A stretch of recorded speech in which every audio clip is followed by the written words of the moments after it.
I couldn't handle the thought of dealing with a woman whose pregnancy made her look huge, while I would have to raise the baby alone and constantly see her big 9-month pregnant belly. He looked at me with disdain and had a smirk on his face, as if he was expecting this situation. Even though I knew this would happen, I quickly went to my room and came back with some divorce papers. I showed them to Anon without hesitation. He looked shocked and asked, "What's this all of a sudden?" "Well, it was your idea. Just sign it quickly. I'll submit it tomorrow," I said. His face turned red from embarrassment and anger at my words. "Watch carefully. I'll make you regret how you've treated and looked down on me," I warned him. "My name is Helen. I'm 26 years old and a housewife. 2 years ago, I used to work for a mobile company. I met Anon, my boss, when I was 24. We quickly fell in love and got married. Anon, who is 3 years older than me, was very reliable, especially when he was teaching me at work. I was really thankful for his clear guidance. We became good friends and often went out to dinner. When he asked me out, I was thrilled, especially since I had never dated anyone before. It's a bit embarrassing, but I was always more interested in cartoon characters than real men. Seeing my high school and college friends getting married one after another made me feel pressured. When I fell in love with Anton, I promised myself he would be my first and last love. I was thrilled when we started dating and then got married a year later.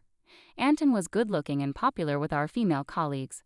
I was proud to be his wife and enjoyed all the congratulations and well wishes we received. I felt incredibly happy, not knowing what would come next. The day after we officially registered our marriage, I mentioned to Anton, "Now that we're married, you expect me to quit my job, right?" Anton surprised me with his response. "I've always wanted my wife to focus only on home matters. Don't worry, I can support us with my income," he said. "But this is so sudden. You never told me this before," I replied. Anton had never mentioned wanting me to quit my job before we got married.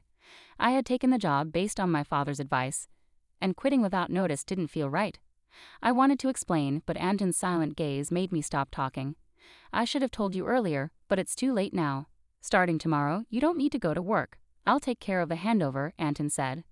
The news that I had to start staying home from work the next day hit me so suddenly that I felt dizzy. But Anton's decision was final, and since he had been my boss, I couldn't argue. Even though I had to leave my job without a proper goodbye, I was committed to making our marriage work. I focused on household tasks and tried hard to meet Anton's expectations. I cooked meals, especially his favorites, hoping for some recognition. Even though Anton never commented on the food, I longed for a bit of appreciation, especially after giving up my job and losing my previous recognition. One day I asked Anton, "Is my jacket clean? I have an important meeting tomorrow." "Yes, of course," he replied, showing his old-fashioned and commanding side. I reminded myself how lucky I was to be married to him and tried to meet his expectations. Without a personal income, I relied on Anton for everything. Our relationship often felt more like a boss and an employee than a husband and wife, but overall, our married life was relatively smooth. One day I fell ill and couldn't get out of bed. Feeling too weak to do housework, I planned to catch up on it the next day. Anton came into the room and, looking angry, demanded, "What are you doing? Get up and make some food," while kicking the blanket off me. I explained, "I'm sorry, I'm not feeling well." Instead of understanding, Anton scowled and said, "You don't work, and you're lying down just because you're a bit sick." Pathetic. I was shocked that he would insist on chores even when I was sick. I never expected him to be like this before we got married. Maybe I should have noticed, but it was too much. I ended up doing the chores while crying. A few days later, I realized I had missed my period and felt a rush of panic. I went to the drugstore and bought a pregnancy test, which turned out to be positive. Overjoyed, I cried tears of happiness and decided to tell Anton as soon as he came home from work. That night, Anton came home after midnight, smelling strongly of alcohol and staggering as he walked. I was surprised at how drunk he was, especially since he hadn't warned me. Despite having prepared dinner and wanting to share my pregnancy news, I decided to tell him right away. My excitement got the best of me, and I shared the news with my tipsy husband. "I haven't seen a doctor yet, so it's not confirmed," I said, trying to share our exciting news. But Anton's face turned dark as he replied, "A child? What have you done?" His tone was colder and more severe than I had ever heard. "I don't want a child. This is the worst. If you're going to have it, you'll have to take care of it yourself." His harsh words shocked me. He angrily undressed and went to the bathroom. I couldn't understand why he was being so irresponsible about our baby. The happiness I had felt moments ago was replaced with deep sadness. He had never said he didn't want children before. We hadn't been using contraception, so I assumed we both wanted a family. As I was hanging up Anton's jacket and about to take his shirt to the laundry, I noticed something in the pocket. "What's this?" It was a piece of paper that felt like a receipt. At first, I thought it was from tonight's event and was about to throw it away, but then I saw the name of the place. Is this a motel? My hand shook as I realized it was indeed a motel receipt. This discovery shocked me deeply. I wondered why Anton would behave this way. Marriage is supposed to be about love between two people, especially since we'd only been married for just over a year. I had spent years dreaming of romantic relationships but never really experienced one. I couldn't immediately accept this painful truth, but the idea of Anton cheating started to make sense. Were all my doubts about him using me as a servant while loving someone else true? Was this the reason he reacted so harshly to the news of my pregnancy? As I struggled with these thoughts, I started to feel nauseous and began to suspect that something was seriously wrong. It seemed like Anton had a mistress at my former workplace, and perhaps he wanted to marry me for stability rather than love. Everything started to make sense, and I felt like the line between reality and my imagination was blurring. Still, I couldn't ignore the hurtful things he said after I told him about the pregnancy. I decided to gather proof of Anton's infidelity. His cold behavior towards me made it clear that he was angry about the pregnancy. Even though I was dealing with morning sickness, he would deliberately eat strong-smelling foods around me and criticize my housework, making me redo things. It was tough on my pregnant body and heart, but I was determined to find out the truth. Anton never let go of his cell phone, even taking it with him to the bathroom, so I couldn't look at it. When I snuck into his room, it was always tidy, and there was nothing suspicious. He was very organized at work, and his desk was always spotless. It became clear that catching him red-handed would be difficult. I frequently checked his pockets for receipts or other evidence, but my search was coming up empty. I thought about hiring a private detective, but I didn't have the money for that. I was lost and thought about my situation when I got an unexpected phone call from my father, who rarely called me. "Hello, it's me, your dad. How are you?" he asked. I was surprised to hear from him, given how busy he usually is. "Dad, what's going on? Aren't you swamped with work?" "My employees have been doing well, so I'm not that busy," he said. As the CEO of a company in Canada, my father had always been a workaholic. I didn't have many childhood memories of spending time with him, but I respected his dedication. I wondered why he was calling now. "So what's up?" I asked, waiting for him to explain. My father then shared something shocking. "Is that really true?"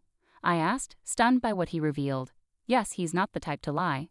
"I want you to trust me," my father said, trying to reassure me. At first, I was in shock and couldn't respond, but as I processed the information, I felt a sense of relief. "Thank you, Dad. I'll do my best," I said gratefully before ending the call.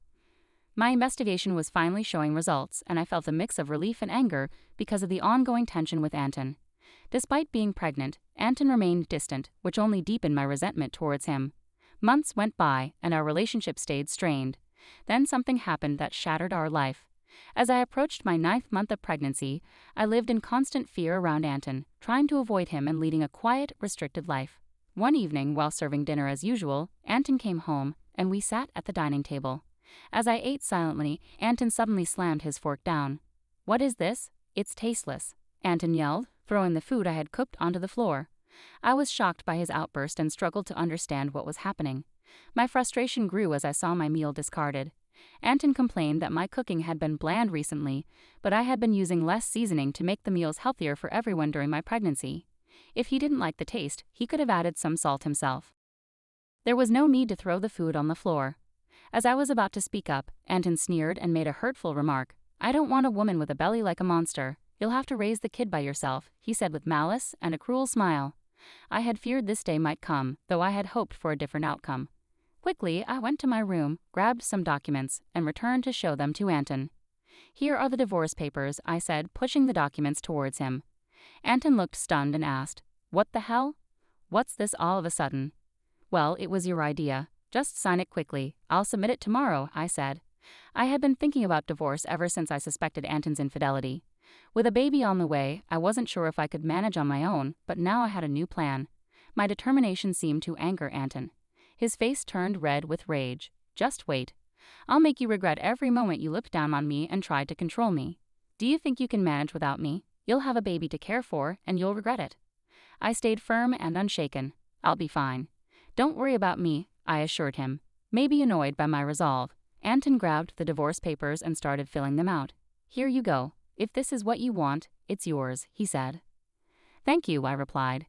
Anton probably didn't think I would actually go through with it, as he handed the papers over without much fuss. The next day, I submitted the divorce papers and left the house. I knew he'd be surprised when he came home from work to find out. After that, I moved to my parents' home. My father had returned to the US from Canada and suggested I stay with them. It was the right choice for me as I was fed up with life with Anton. I was deeply grateful to my father for his support. On the day I left our home, Anton called me 3 times, but I ignored each one. Eventually, he stopped calling.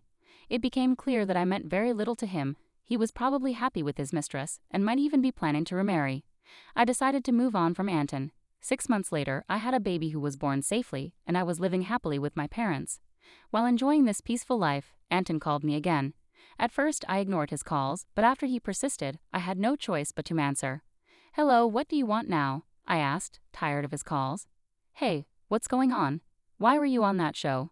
And since when are you the daughter of a CEO with millions of dollars?" Anton's voice was filled with surprise and anger. It turned out he had seen a TV show about my family's lifestyle, which aired after I moved back with my parents. After returning to my family's home, I was approached by a TV station because of my father's role as CEO of a major global tech company. The show featured the luxurious lifestyle of CEO families, and they filmed at our house, discussing our family's wealth, which was estimated at around $10 million. I never expected Anton would see that show, but the reach of television is truly powerful. "Oh, by the way, I didn't mention that I inherited $33 million, which is why I was able to divorce you," I said. My father had told me about this inheritance, and it gave me the confidence to live comfortably even after leaving Anton. Anton's reaction was immediate and furious. "What? That's unfair. Why didn't you tell me about this before? Half of it is mine, right? Give me the money now." I replied calmly, just as I suspected after seeing the show. All you can think about is getting money from me. Gifts from parents aren't included in the property division, and don't forget your own actions. Anton looked confused and asked, "What are you talking about?" "I'm tired of your anger, Anton. You called me. You should know you can't blame me for what you did. You cheated, didn't you? With your new wife, who's a junior from your company? You started seeing her even before we were married," I said. Anton was clearly shocked by what I knew. I finally had the upper hand. "Did you think I wouldn't find out? My father has many connections in your company, and one of them told me about your affair. I haven't mentioned it before, but I will be demanding child support," I declared. Anton, still in denial, argued, "Stop kidding. Why should I pay child support? It's all your fault. You got pregnant on your own and didn't keep up with the housework. It's your fault." I was stunned by Anton's refusal to take responsibility and his blame shifting. I couldn't believe I had ever been married to someone so unreasonable. It was clear I had made the right decision to leave him. "Anton, I'm broke. My wife spent all my money, and now I'm in debt," he lamented, but I wasn't moved by his pleas. I was angry and incredulous at his refusal to acknowledge his mistakes. I had no desire to deal with someone so unreasonable ever again. Gripping my phone tightly, I prepared to end the conversation. "What are you talking about? Do you even realize how ridiculous you sound? I never want to deal with you again. I'll have my lawyer handle the child support. Don't call me again, and you won't see the child anymore. Goodbye."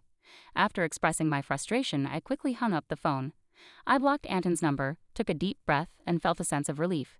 It was over now, and I hoped I wouldn't receive any more calls from him. I was determined to protect my peaceful life. Just then, I heard my baby crying from the other room and rushed to comfort them. It turned out that Anton started paying child support every month. A former colleague of mine mentioned that Anton's new wife was a big spender, and he ended up using debts to cover his living expenses. It seemed Anton had hoped to get a share of my inheritance by reaching out to me, but since he didn't get any money from me, he was now facing more expenses than his income could handle. He struggled, possibly because things were going poorly or because he couldn't stand being looked down upon by his colleagues. Adding to his troubles, he only started searching for a new job after leaving his previous one, which led him to financial difficulties. Hearing this didn't make me feel sorry for him. I felt he deserved the hardships he was facing. The harsh words and cold behavior he showed me were unforgettable, and I hoped he got what he deserved. Meanwhile, I'm enjoying life with my parents and my baby. With no financial worries, I'm excited about the future, especially since my father mentioned passing the company on to me. I'm ready to work hard, just like my dedicated father.